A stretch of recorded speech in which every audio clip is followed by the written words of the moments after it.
Hola, ¿qué tal están? Bienvenidos a una nueva edición de Entrevista. Llegó a Estados Unidos siendo prácticamente una niña y sola. Durante años vivió con la amenaza permanente de poder ser deportada. Tras una increíble historia de superación, ahora es una exitosa y muy ocupada abogada de inmigración. Hablamos con Liana Montesinos. Gracias por estar con nosotros. Muchas gracias por tenerme. ¿Conoces como nadie la realidad migratoria de este país? ¿Qué tipo de clientes tienes ahora y cuáles son las principales dificultades que estáis atravesando?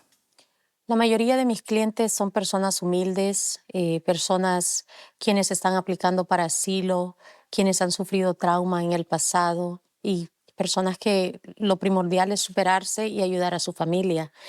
Y las dificultades que están atravesando ahorita pues son monumental, porque la administración de Trump pues nos está atacando por todos lados, despidiendo a los jueces buenos, poniendo a jueces quienes tienen un bias en contra de los inmigrantes, cambiando las políticas inmigratorias, quitándole a las personas el permiso de trabajo, en fin, ellos están cambiando las leyes y también no están respetando las leyes que ya existen.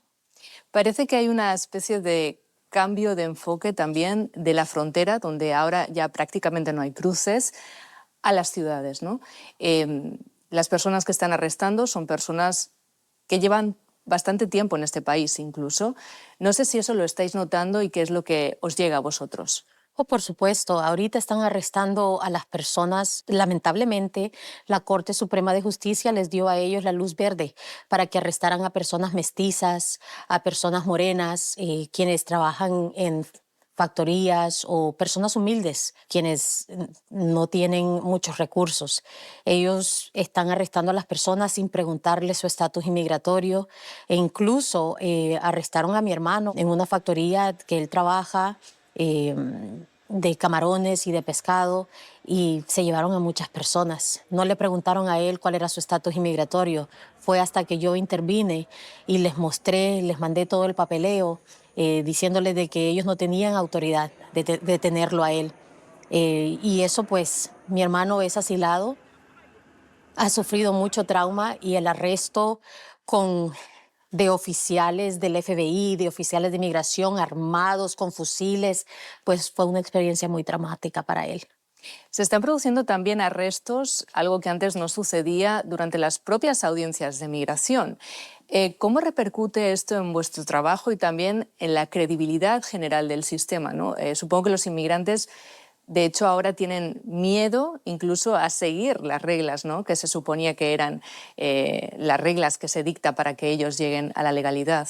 Sí, lamentablemente también están intimidando a las personas quienes están siguiendo las reglas, quienes quieren pelear su caso de inmigración, la cual ellos tienen derecho, es el derecho a proceso debido, y la intimidación con oficiales con máscaras, con armas, pues obviamente hasta nosotros los abogados nos causa mucha intimidación.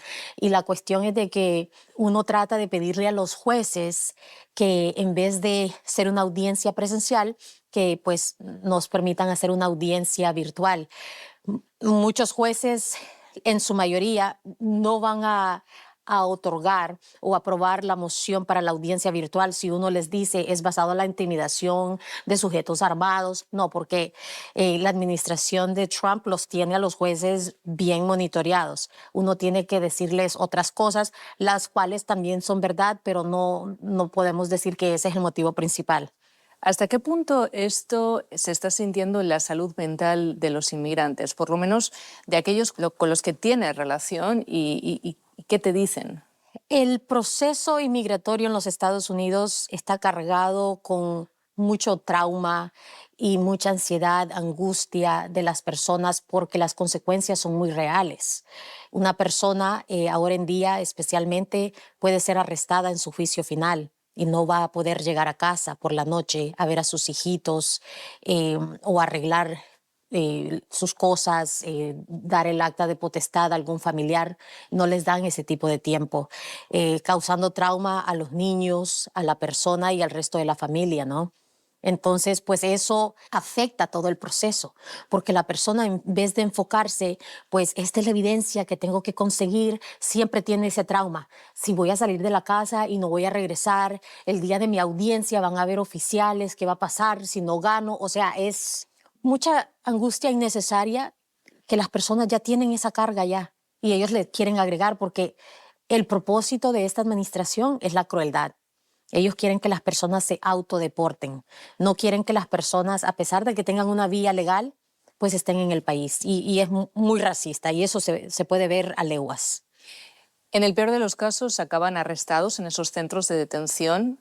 ¿Cómo dirías que son las condiciones? Supongo que como abogada tú has visto de primera mano esas condiciones, ¿no? Incluso hay jueces que en este ambiente general que existe están diciendo que las condiciones no son las que deberían.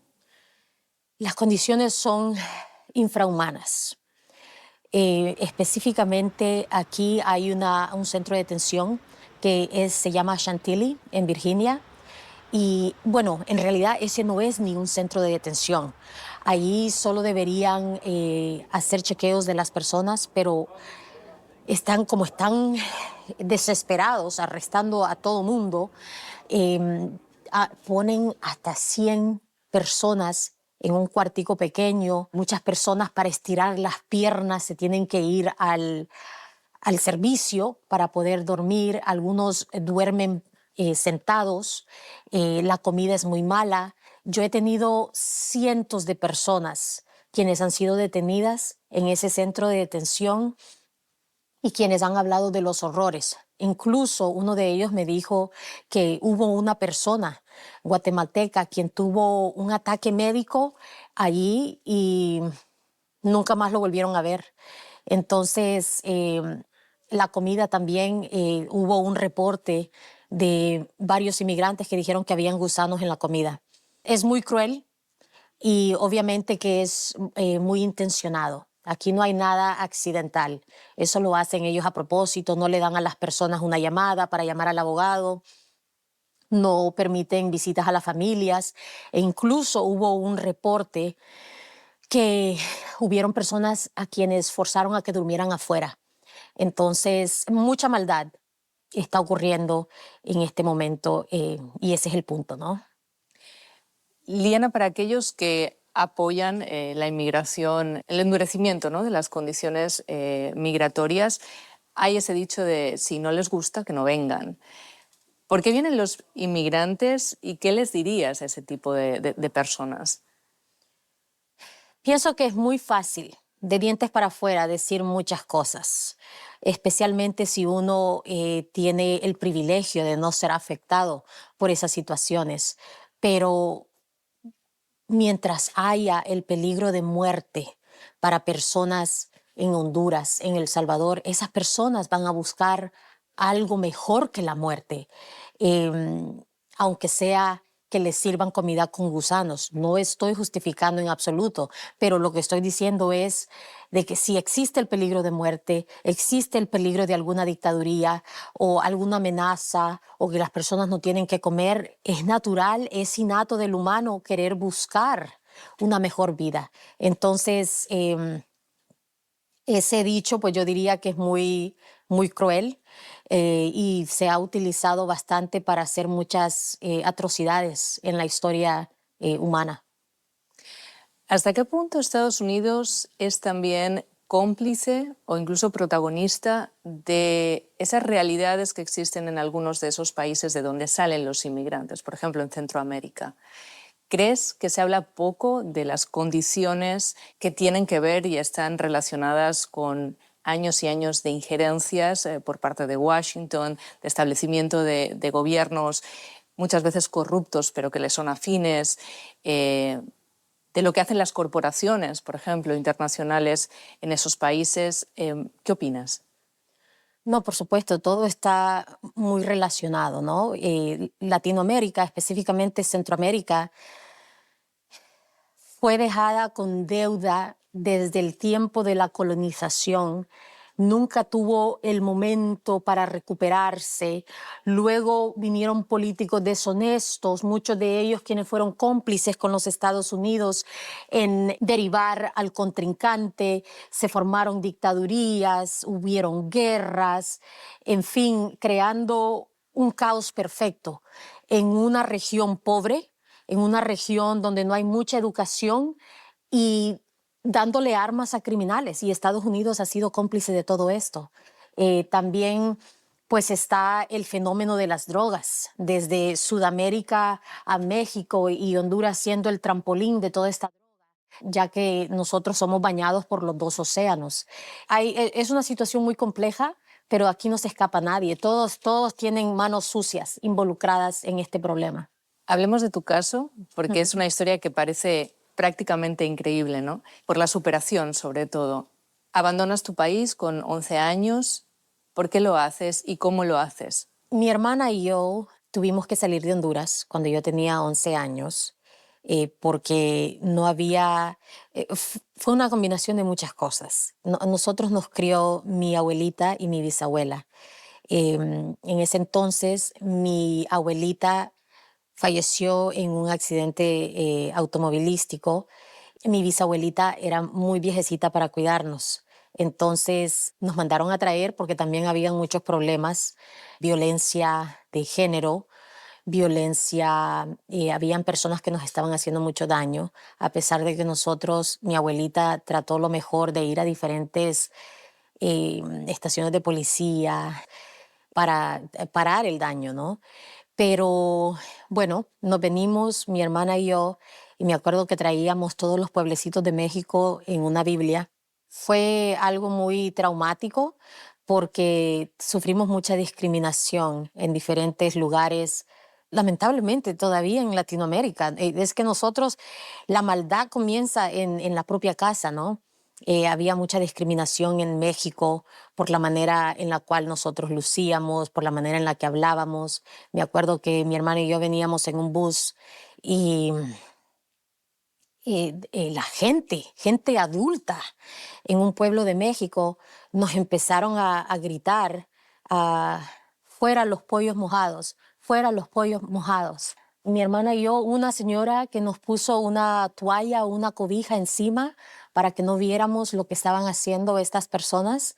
Y bueno, nunca me imaginé de que un grupo de personas adultas a dos niñas le hicieran eso. Pero de ahí, bueno, fui aprendiendo que la maldad existe. Eso no es representante o representativo del pueblo mexicano. Hubieron muchas personas que nos extendieron mucha bondad, que nos dieron de comer. Entonces no puedo decir todos los mexicanos son así, porque no es cierto. Pero de ahí he dedicado mi vida a tener, ayudar a los inmigrantes sin importar de a dónde vienen, de su estatus socioeconómico, porque yo he estado ahí. Yo he sido inmigrante, como la canción de los Tigres del Norte dice, 3 veces mojado, ¿no? Mojado en Guatemala, mojado en México y luego en Estados Unidos. Pero muchos inmigrantes le van a decir que el peor maltrato que reciben, con todo el respeto a mis hermanos mexicanos, es en México. A los 17 años, cuando ya estabas aquí, decides pedir la residencia, ¿cierto? Y lo que sucede es que te llega una orden de deportación. ¿Cómo fue ese tiempo en el que tú podías haber sido deportada en cualquier momento? Y aún así decidiste plantarle cara y seguir con tu vida, ¿no? Seguir con tus estudios aquí. No me acuerdo la edad exactamente porque fue una batalla legal muy larga, pero sí tipo 16 años, cuando yo todavía estaba en la secundaria, me pusieron en procesos de deportación porque nosotros le exigimos a mi madre que nos metiera papeles. Nosotros estábamos ignorantes de las leyes y le dijimos a ella, no, queremos que nos meta papeles, y ella fue con no me acuerdo si era un notario o un abogado que sin tener conocimiento de la ley, nos metió papeleo a la cual no éramos elegibles. Entonces eso hizo que nos mandaran con el juez de inmigración y ahí tuve que pelear mi caso. Eventualmente gané mi caso de asilo, pero fue una batalla muy cara, muy larga y muy cansada emocionalmente. Y casi prácticamente extraordinaria, ¿no? Porque te ayudó una abogada, ¿cierto? Y ¿eso fue lo que te impulsó a ser abogada de inmigración? Hubo una persona que yo conocí cuando estaba aplicando para una beca, porque yo tenía mucha hambre, mucha motivación por seguir mi educación superior. Entonces, una de las personas quienes me dieron beca decidió ayudarme con mi caso legal. Y ahí contratamos a una abogada quien pudo ganar mi caso. Y bueno, en realidad lo que me motivó a mí a ser abogada, sin duda tuvo que ver con yo haber ganado mi estatus, pero más que nada fue cuando yo empecé a trabajar con una organización sirviendo a niños indocumentados quienes estaban detenidos. Esa experiencia fue muy chocante para mí. Yo salía de esa cárcel cada vez en llanto. Eh, Me ponía en el carro y por lo menos por 30 minutos yo lloraba y lloraba porque no podía entender por qué niños de 9, 13 años estaban siendo tratados como reos sin haber cometido ningún crimen. Lo único que ellos querían era escapar de la violencia que estaban viviendo. Tienes una organización ligada a la educación, ¿cierto? Sí. ¿Hasta qué punto crees que la educación te ayudó en tu historia de superación personal? ¿Y hasta qué punto crees que la educación es utilizada como un arma contra los inmigrantes, sobre todo latinoamericanos? Y bueno, y si puedes hablar también de esa organización. Bueno, el sistema en los Estados Unidos, como en muchos países, no está para facilitarle la educación superior a personas humildes. Yo vengo de una familia muy pobre, muy humilde. Nosotros vivíamos en una casa de adobe, piso de tierra. Vivíamos todos en una casa muy pequeñita. Y mi bisabuelita siempre me decía, usted tiene que ir a la universidad. Ella no tenía educación, ella no sabía leer ni escribir, pero ella tenía toda la Biblia en su memoria. Y ella me decía, tiene que ir a la escuela. ¿Y por qué? Porque a nosotros nos quitaban todo, incluso nuestra dignidad humana, al haber sido acosada sexualmente, en fin. Y ella me dijo, pero la educación nadie se la va a poder quitar. Eso es un conocimiento que usted va a andar, que la va a seguir. Entonces yo quería eso, porque no teníamos mucho, en realidad nada. Entonces yo quería algo que nadie me pudiera quitar. Y eso fue la educación para mí. Y el sistema, al ser indocumentada, pues no, muchas universidades en ese entonces no aceptaban a jóvenes indocumentados. O incluso cobran más, ¿cierto? El triple de la matrícula. Que ya de por sí es carísima aquí en Estados Sí, Unidos. sí. Entonces yo, durante los feriados, yo ni me cambiaba ni me bañaba. Yo aplicaba becas y aplicaba becas durante el almuerzo. En vez de comer, yo me iba a la biblioteca a aplicar para becas. Y lo bueno es de que en Estados Unidos, a diferencia de muchos otros países, es de que si usted trabaja arduamente y se dedica todos los días de su vida a un proyecto o a una visión, sí lo puede conseguir aquí. A diferencia, por ejemplo, de Honduras. Allá hay como un CAS social que si usted nació en la pobreza, va a morir en la pobreza. No, no hay manera de que se supere. Lo que acabas de decir es como que recuerda ese sueño americano, pero ¿es tan dulce y tan fácil como lo cuentan o no? ¿Qué es el sueño americano para Liana? Es agridulce, especialmente porque yo soy, y mi historia creo que es una excepción entre la comunidad inmigratoria. Ha sido mezclada de privilegio de tener personas quienes me han ayudado, de haber venido pequeña, muchas personas quien vienen un poquito más mayor, pues no captan muy bien el inglés, hay oportunidades que se les cierran, tienen que trabajar en vez de ir a la universidad, no tienen esa oportunidad. Entonces, el camino es diferente para muchas personas, pero para mí el sueño americano pues es poder hacer, ejercer una profesión libremente y ser un portavoz para otras personas. Y en Estados Unidos, a pesar de todo lo que está pasando, que tengo fe de que con la lucha de muchas personas, pues algo que se puede lograr. Eh, y quiero seguir creyendo de que es algo que no se va a ir de este país. Tantos años después, ¿crees que te siguen quedando algún tipo de traumas o heridas de todo ese proceso por el que pasaste, pese a que ahora la vida te sonríe? Sí, hay traumas que uno va a tener que vivir y sobrellevarlos, vivir con ellos hasta que uno expire de esta tierra. Y hay muchas historias de muchas personas que me tocan de una manera diferente. Pero yo he recibido tratamiento y entrenamiento para poder lidiar y usar esas emociones para representar mejor al cliente. Cuando yo estoy representando a un inmigrante o de repente a una niña salvadoreña o hondureña que vino huyendo de violencia en su país, pues ella es el enfoque, no yo.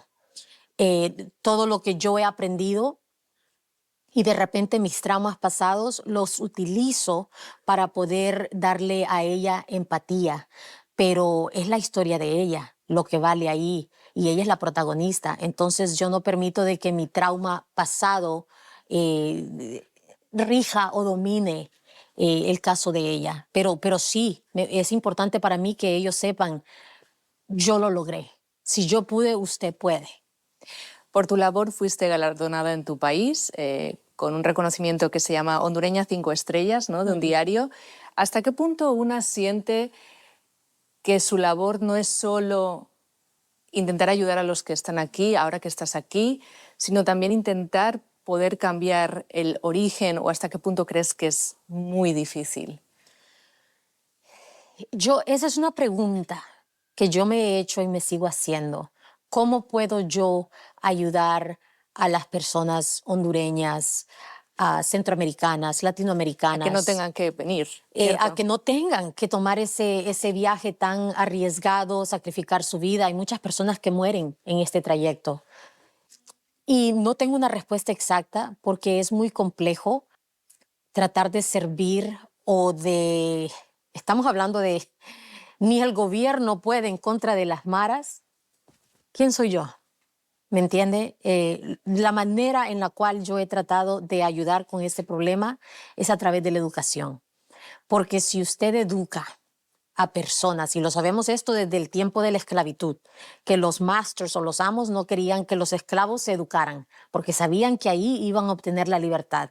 Cuando usted educa a un niño, o a una niña, está educando a toda una familia, a toda una comunidad. Ese niño se va a poner pilas y va a decir, ok, esta es la solución a esto, así es como se manejan los sistemas, esto es lo que yo puedo hacer para superarme, así es como es la educación financiera, voy a ir ahorrando y voy a ir gastando esto, voy a abrir este negocio. Entonces ahí usted, como decimos en mi tierra, se despabila y ve de que hay otro sendero, ¿no? Entonces, a través de la educación es como yo he tratado de ayudar, pero hay muchos problemas de que la educación en sí no va a resolver inmediatamente. De repente lo va a resolver en generaciones, que hayan personas más educadas y que no se dejen engañar por los políticos fácilmente, o personas bien educadas a quienes exijan ciertos cambios. Pienso que a través de la educación eventualmente se pueden resolver muchos problemas. ¿Con qué soñaba la Liana de 11 años que se vino para acá y con qué sueña la Liana de ahora? La Liana de 11 años, diría yo que lo que ella quería es estar en esa casa de adobe con su abuelita, su bisabuelita y todos sus primos. Pero eso pues nunca se hizo realidad. Y luego pues la Liana de hoy, lo que yo quiero es dejar al mundo de una mejor manera que como lo encontré. Pienso que esa es la responsabilidad de cada ser humano y eso es lo que trato de mostrarle a mi hija a través de mi ejemplo. Ella desde que estaba en el vientre y desde muy pequeñita siempre nos voluntarizamos a diferentes organizaciones para ayudar a otras personas. Yo quiero que ella se crezca en ese ambiente. Gracias por estar con nosotros, Liana. Ha sido la entrevista con Liana Montesinos, abogada de inmigración.